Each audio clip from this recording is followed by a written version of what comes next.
সোমবার Iran Israel পাল্টাপাল্টি হামলা ঘিরে নতুন করে যুদ্ধ শুরুর যে শঙ্কা তৈরি হয় মধ্যপ্রাচ্য জুড়ে তা প্রশমিত হয় দুই দেশের আপাতত যুদ্ধ থেকে সরে আসার ঘোষণার পর।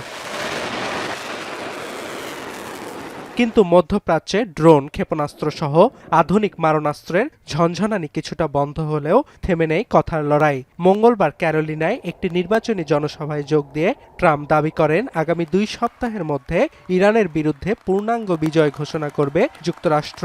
এছাড়াও চুক্তির জন্য ইরান মরিয়া বলেও ফের দাবি করেন ট্রাম্প। আর যুক্তরাষ্ট্র ইরান শান্তি চুক্তি হলে জ্বালানির দাম ব্যাপক হারে কমবে বলেও আশাবাদী মার্কিন প্রেসিডেন্ট। এদিকে অ্যাক্সিওসকে দেয়া এক সাক্ষাৎকারে নেতানিয়াহুকে সতর্ক করে ট্রাম্প বলেন, ইরানে হামলা অব্যাহত রাখলে বিচ্ছিন্ন হয়ে পড়বেন ইসরায়েলি প্রধানমন্ত্রী। নোভা এলইডি টিভি, ঝকঝকে ছবি, নিখুঁত শব্দ, 5 বছরের ওয়ারেন্টি। নোভা মানে সঠিক মান, নিশ্চিত সেবা।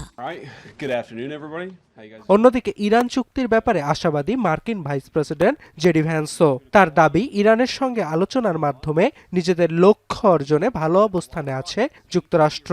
এছাড়াও আলোচনায় ইরান প্রাসঙ্গিক প্রস্তাব দিচ্ছে বলেও দাবি ভ্যান্সের।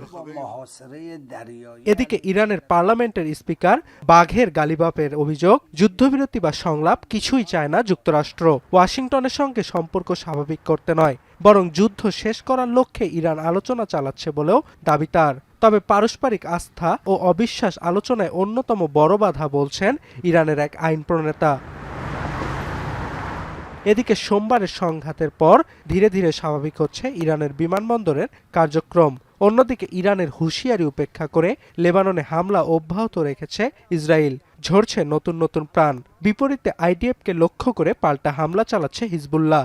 এছাড়াও হুতি বিদ্রোহীদের ছোড়া ড্রোন ভূপাতিতের দাবি করেছে ইসরায়েলের সেনাবাহিনী।